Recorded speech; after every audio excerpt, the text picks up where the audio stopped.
नमस्कार। Smart money concept series में हमारा ये दूसरा वीडियो है। आज की इस वीडियो में हम स्मार्ट मनी कॉन्सेप्ट के अंतर्गत कंप्लीट वैलिड ऑर्डर ब्लॉक्स को कैसे मार्क करना है इसे जानने वाले हैं। आपके सामने एक एग्जाम्पल है जहां मार्केट ओपन होने के बाद नीचे से सपोर्ट लेकर रिवर्स करते हुए ऊपर निकलकर अपने पिछले हाई को ब्रेक करती है, लेकिन एक बार फिर से बहुत तेजी से बिग बेरिश रेड कैंडल्स बनाकर नीचे जाती है, मगर अपने पिछले लो को ब्रेक करने के बजाय फिर से ऊपर निकलते हुए अपने पुराने स्विंग हाई को ब्रेक करके ऊपर निकलती है। लेकिन यहां मार्केट में हमने प्राइस एक्शन के हिसाब से इस रेड बेरिश कैंडल के नीचे या फिर उसके कैंडल वीक एरिया के आसपास जो सपोर्ट एरिया ड्रॉ किया था, मार्केट उस सपोर्ट एरिया के पहले ही रिवर्स हुआ है, जिस कारण बहुत से रिटेल ट्रेडर्स ने प्राइस यहां इस सपोर्ट एरिया के पास आकर अगर सपोर्ट लेने की कोशिश करेगी तो हम यहां एक लॉन्ग ट्रेड में एंट्री करेंगे। ऐसा सोचा था, वो सब ट्रेडर्स मार्केट की इस रिवर्सल को देखते ही रह जाते हैं और उन्हें यहां ट्रेड एंट्री करने का मौका भी नहीं मिलता। मुझे लगता है ट्रेडिंग करते समय आपके साथ भी बहुत बार ऐसा हुआ होगा, लेकिन प्राइस एक्शन के सपोर्ट एरिया के साथ साथ स्मार्ट मनी कॉन्सेप्ट्स के मुताबिक अगर आपको यहां वैलिड ऑर्डर ब्लॉक को मार्क करने की टेक्निक पता होती तो आप यहां इस तरह से एक ऑर्डर ब्लॉक जोन को मार्क करते हुए जैसे ही प्राइस यहां जोन में आती तो आप यहां लॉन्ग ट्रेड में एंट्री प्लान कर सकते थे। इसलिए आपको ऑर्डर ब्लॉक के बारे में डिटेल में जानना पड़ेगा। तो चलिए सबसे पहले ऑर्डर ब्लॉक किसे कहते हैं ये जानते हैं। मार्केट इस तरह से हायर हाई बनाकर ब्रेक ऑफ स्ट्रक्चर करते हुए आगे बढ़ रहा है। अब इस सिचुएशन में एक बिग इंस्टीट्यूशनल बायर को मार्केट का बुलिश स्ट्रक्चर देखते हुए लॉन्ग ट्रेड में एंट्री करनी है, तो वो आप और हम जैसे एक रिटेल ट्रेडर की तरह एक ही जगह पर मार्केट ऑर्डर लगाकर सीधे अपने पूरे क्वांटिटी से ट्रेड एंट्री नहीं कर सकता, क्योंकि हमारी क्वांटिटी कम होती है।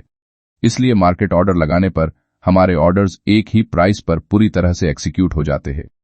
लेकिन अगर वो ऐसा करेगा तो उसकी क्वांटिटी बड़ी होने के कारण यहां इस लेवल पर जैसे ही वो लाखों की क्वांटिटी में बाय ऑर्डर्स लगाएगा तो मार्केट में एकदम से बाइंग प्रेशर बढ़ने के कारण प्राइस तेजी से ऊपर जाने लगेगी, जिस कारण उसे ज्यादा भाव पर यानी कि बढ़े हुए प्रीमियम पर उस ऑप्शन को खरीदना पड़ेगा, जिस कारण उसकी बाइंग प्राइस बढ़ जाएगी।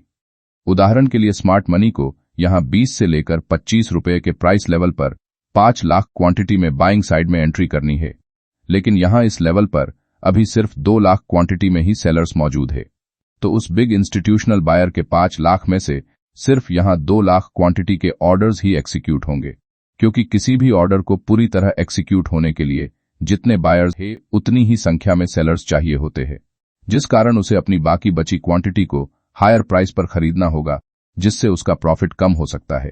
इसलिए जब कभी भी एक बिग इंस्टीट्यूशनल बायर या फिर सेलर मार्केट में किसी लेवल पर ट्रेड में एंट्री करता है तो एक ही जगह अपनी पूरी क्वांटिटी में ट्रेड एंट्री के ऑर्डर्स को न लगाते हुए उसे एक जोन में यानी कि एक ब्लॉक में लगाता है। और अगर किसी कारणवश मार्केट में उसके ये सभी ऑर्डर्स एग्जीक्यूट नहीं होते और उनमें से कुछ ऑर्डर्स वैसे ही पेंडिंग रहते हैं, तो स्मार्ट मनी द्वारा प्राइस को एक बार फिर से उसी एरिया में वापस लाकर अपने बाकी बचे ऑर्डर्स को एग्जीक्यूट किया जाता है, जिस कारण प्राइस इस तरह से ऊपर जाने के बाद फिर से नीचे आती है और बाद में सेम उसी जोन से बाकी बचे ऑर्डर्स एग्जीक्यूट होने के बाद तेजी से रिवर्स हो जाती है। इसीलिए सिंपल भाषा में आप ऑर्डर ब्लॉक को डिमांड एंड सप्लाई जोन कह सकते हैं, जहां पर बिग इंस्टीट्यूशंस अपने ऑर्डर्स को मार्केट में एग्जीक्यूट करते हैं। ऑर्डर ब्लॉक क्या है ये समझने के बाद इसे चार्ट पर किस तरह से आइडेंटिफाइड करना है ये जानते हैं। ज्यादातर रिटेल ट्रेडर्स मार्केट में जब एक स्ट्रांग अपट्रेंड चल रहा होता है, उस समय प्राइस जब इस तरह से एक स्ट्रांग अपसाइड बुलिश मूव जिस ग्रीन कैंडल से स्टार्ट करती है, उस स्टार्टिंग पॉइंट में सबसे आखिरी वाली जो बेरिश रेड कैंडल होती है उसे एक ऑर्डर ब्लॉक कैंडल कहते हैं।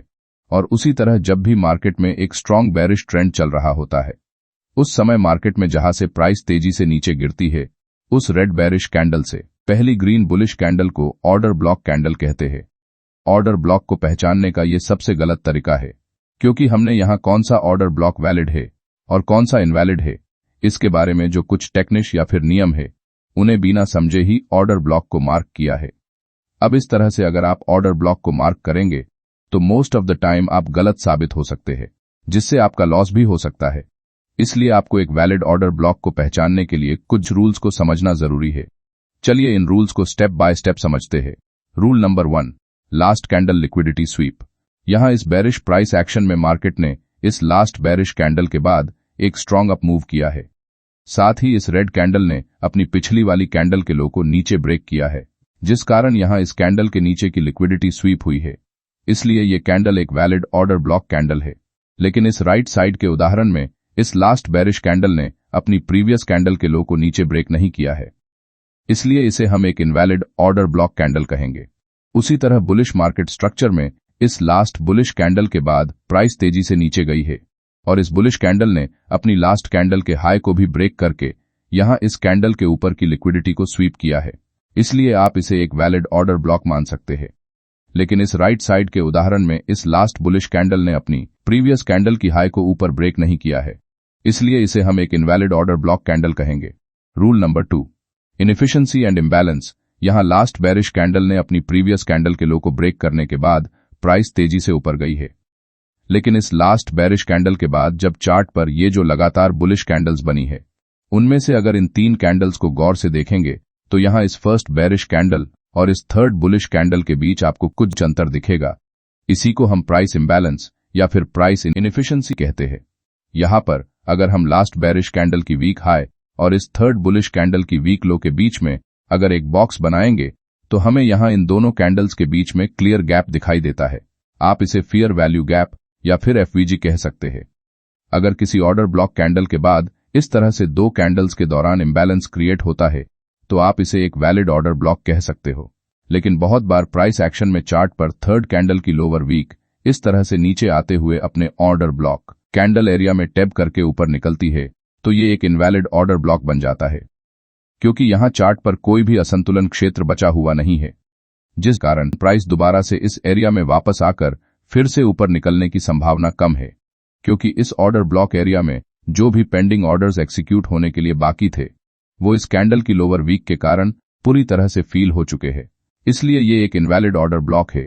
Rule number 3, unmitigated order block.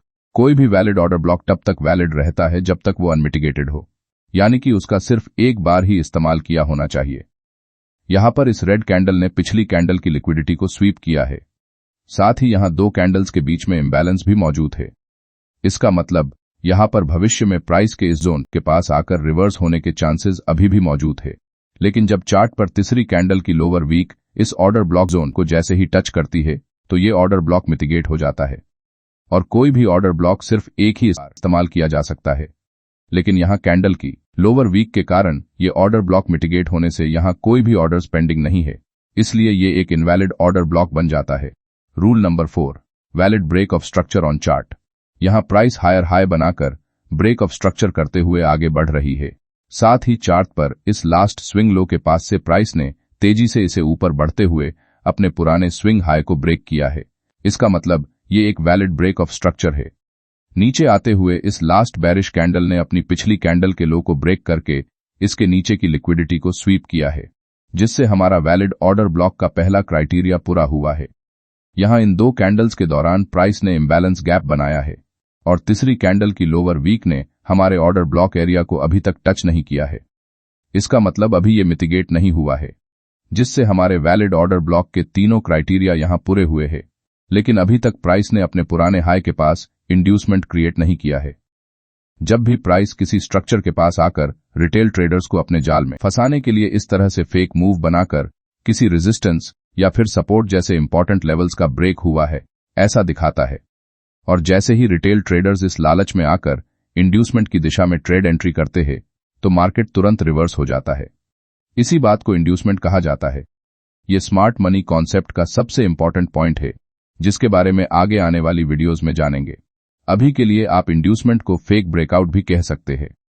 यहां प्राइस अपने पिछले हाई के पास इस तरह से एक स्ट्रॉन्ग ब्रेकआउट कैंडल से फेक ब्रेकआउट करता है, जिससे चार्ट पर इस इंड्यूसमेंट को देखकर बहुत से रिटेल ट्रेडर्स ब्रेकआउट की दिशा में ट्रेड एंट्री करते हैं, मगर प्राइस नीचे जाते हुए इन सभी के स्टॉप लॉस हंट करती है और इनकी लिक्विडिटी को ग्रैब करते हुए नीचे फिर से हमारे ऑर्डर ब्लॉक एरिया के पास आकर इसी एरिया से वापस अपने पुराने अपट्रेंड को फॉलो करते हुए ऊपर निकल जाती है। लेकिन बहुत बार प्राइस अपने पुराने हाई को ब्रेक करे बगैर ही नीचे आकर ऑर्डर ब्लॉक को हिट करती है। इसलिए किसी भी वैलिड ऑर्डर ब्लॉक के लिए लिक्विडिटी स्वीप इनएफिशिएंसी या फिर प्राइस इम्बैलेंस, अनमिटिगेटेड एरियर और ब्रेक ऑफ स्ट्रक्चर के द्वारा बनाए गए इंड्यूसमेंट की जरूरत होती है, तभी वो ऑर्डर ब्लॉक पूरी तरह से काम करता है। ऑर्डर ब्लॉक बुलिश या बेरिश इन दोनों तरह के मार्केट ट्रेंड में काम करते हैं। साथ ही आप इन किसी भी टाइम फ्रेम पर इस्तेमाल कर सकते हैं, लेकिन टाइम फ्रेम जितनी बड़ी होगी उतनी ही ऑर्डर ब्लॉक की काम करने की एक्यूरेसी बढ़ती है। चलिए अब ऑर्डर ब्लॉक को देखकर ट्रेड में एंट्री कैसे कर सकते हैं ये जानते हैं। आपके सामने एक एग्जाम्पल है। यहां मार्केट ओपन होने के बाद प्राइस नीचे आते हुए इस तरह से प्राइस एक्शन बनाकर अपने स्विंग हाई को ब्रेक करती है, जिससे चार्ट पर वैलिड ब्रेक ऑफ स्ट्रक्चर बन जाता है। अब प्राइस जब नीचे से स्ट्रांग मूव करते हुए ऊपर निकलती है तो यहां इस लास्ट बेरिश कैंडल ने अपनी प्रीवियस कैंडल के लो को नीचे की तरफ ब्रेक करने के कारण इस कैंडल के नीचे की लिक्विडिटी को स्वीप किया है। लेकिन इस रेड कैंडल के बाद चार्ट पर इस तरह से दो छोटी कैंडल्स बनती है, जिनकी ओपनिंग और क्लोजिंग लगभग इस रेड कैंडल के अंदर या उसके आसपास ही होती है, जिस कारण हम इन दो कैंडल्स को इनसाइड कैंडल्स की तरह ही समझने वाले हैं। अब इस स्ट्रांग बुलिश कैंडल ने यहां एक बिग इम्बैलेंस क्रिएट किया है और किसी भी कैंडल ने अभी तक इस ऑर्डर ब्लॉक को मिटिगेट न करने के कारण ये ऑर्डर ब्लॉक अभी तक अनमिटिगेटेड है। साथ ही यहां वैलिड ब्रेक ऑफ स्ट्रक्चर भी हुआ है, इसलिए अब हम इस ऑर्डर ब्लॉक को एक वैलिड ऑर्डर ब्लॉक मान सकते हैं। हमने यहां एक वैलिड ऑर्डर ब्लॉक की पहचान तो कर ली है, लेकिन हमें ट्रेड में एंट्री कैसे करनी है चलिए जानते हैं। ऑर्डर ब्लॉक एरिया में एंट्री करने के मुख्य रूप से 3 प्रकार है। Number 1, entry at the top area.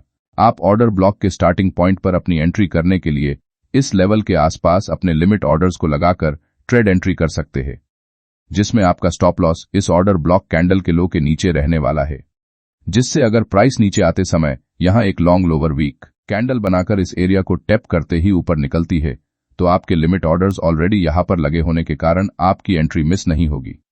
Number 2, entry eight 50% area. इस तरह के ट्रेड एंट्री में आप जब भी मार्केट में प्राइस इस ऑर्डर ब्लॉक एरिया के 50% के आसपास आती है तो यहां अपनी एंट्री को प्लान कर सकते हो, जिसमें आपका stop loss order block area के थोड़ा सा नीचे एक बफर जोन को छोड़कर रख सकते हैं। जब भी चार्ट पर ऑर्डर ब्लॉक कैंडल की साइज बहुत बड़ी होती है तो हम इस तरह की एंट्री को प्लान करते हैं, जिससे हमारा स्टॉप लॉस थोड़ा छोटा हो जाता है। Number 3, entry at bottom area. Entry के इस प्रकार में एंट्री ऑर्डर ब्लॉक के लोअर लेवल्स पर होती है, जिसमें आपका स्टॉप लॉस और थोड़ा नीचे की तरफ शिफ्ट होता है, लेकिन बहुत बार प्राइस ऑर्डर ब्लॉक के टॉप पर एक टैप करते हुए या 50% एरिया के आसपास से ही ऊपर निकल जाती है, जिस कारण आप यहां इस ट्रेड में एंट्री लेने से चूक जाने की संभावना बढ़ जाती है। इसलिए ज्यादातर ट्रेडर इस प्रकार के एंट्री मॉडल को अवॉइड करते हैं। अब हमने यहां इस ऑर्डर ब्लॉक एरिया के ऊपर हमारे लिमिट बाय ऑर्डर को लगाया है। कुछ देर बाद प्राइस एक लॉन्ग लोअर वीक कैंडल के साथ इस एरियर को टैप करते हुए फिर से अपना पुराना ट्रेंड फॉलो करते हुए ऊपर निकल जाती है। अब यहां बुलिश मार्केट स्ट्रक्चर था, इसलिए हमने बुलिश साइड में एंट्री की है, और अगर मार्केट में बेरिश प्राइस एक्शन बनता तो हम बेरिश साइड में एंट्री करते। अगर आपको हमारी इस वीडियो से वैल्यूएबल जानकारी मिली है तो वीडियो को लाइक और ट्रेड बी चैनल को सब्सक्राइब कीजिए। धन्यवाद।